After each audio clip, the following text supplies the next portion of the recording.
Assalamualaikum and hello everyone. My name is Noraina Maisarah binti Tajul Mazlan and my mention number is 264448. Today I will talk about K7, which is Jetblue and the new revenue recognition standard. Before I explain about the company background, let's take a look what happened to the revenue recognition standard. In May 2014, FASB and IASB had introduced a new revenue recognition standard in order to determine when to recognize the revenue and at what amount. In this new standard, the guideline had been simplified and outlined a single comprehensive model to use in accounting with revenue from contracts with customers. In this new standard, the revenue will be recognized when there is transfer of promised goods or services to customers. In this standard, there are 5-step model to achieve the objective of the standards. The first step model is identify contract with customers. Contract should be create enforceable rights and obligation. The second step is identify the performance obligation in the contract. Performance obligation is used to determine how much revenue to recognize and when to recognize it. After we identify the contract, the firm will identify what goods or services that are promised in the contract. The promised goods or services will be separate performance obligation if they are distinct. A promise in the contract can be a performance obligation if it is capable of being distinct and distinct in the context of the contract. Third step is determine the transaction price.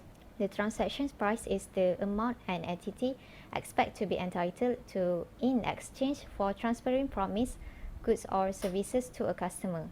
So the fourth step is allocate the transaction price to the performance obligations in the contract.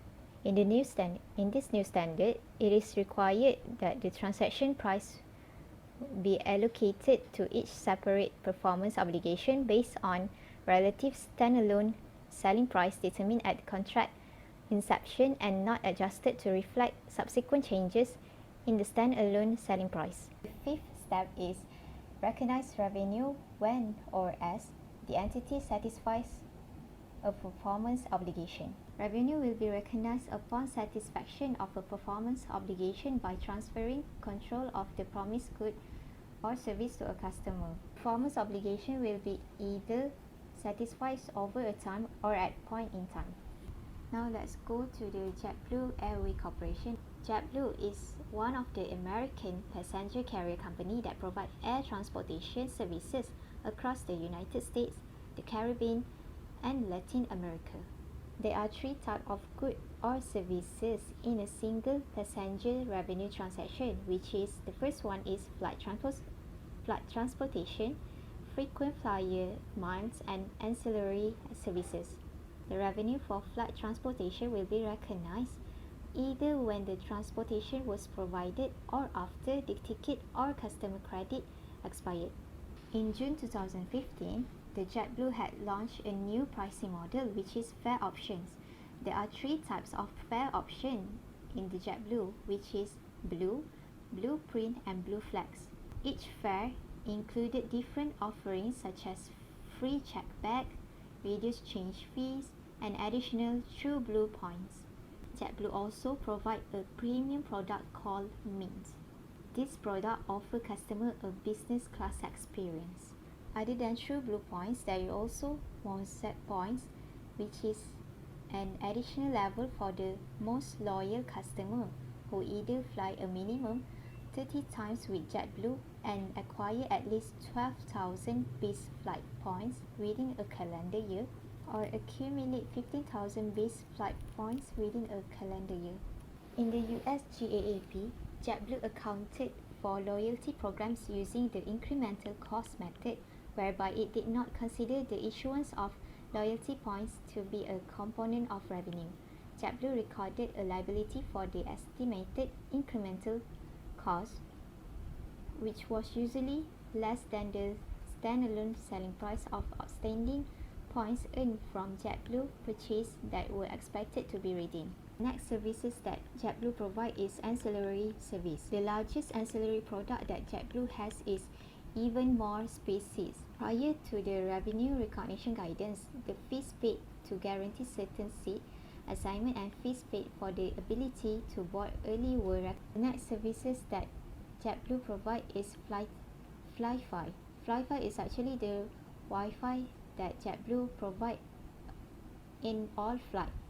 Unlike other airlines, JetBlue offers a free Wi-Fi to its customer. This Fly-Fi is not recognized as revenue because it is free Wi-Fi.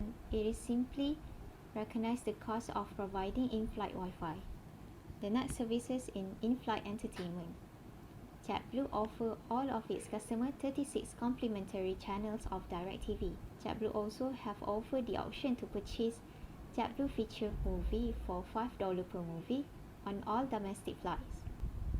Under prior guidance, companies who charge a fee for in-flight entertainment should recognize revenue at the time of service. The companies did not charge for these services as the revenue and simply recognize the cost of providing in-flight entertainment. Next one is onboard purchases. JetBlue offers snacks and non-alcoholic beverage to all its customers, and customers had the option to purchase premium beverage and food selection. JetBlue also provided its customers with the option to purchase additional products such as blankets, headphones, or pillows. The next service is excess baggage charges.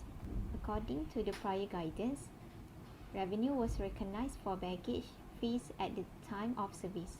The last one is change fees. Similar to baggage fees, JetBlue various fare options included the ability to change a reservation for free. Aside from the Blue Flags option, customers incurred a flat change fee and had to pay any difference in fare price. These fees were non-refundable and did not relate to the ticket price for any future change under the prior guidance. Therefore, revenue was recognized at the time of service, which was the time the change was created and pre-flight. That's all from me. Thank you.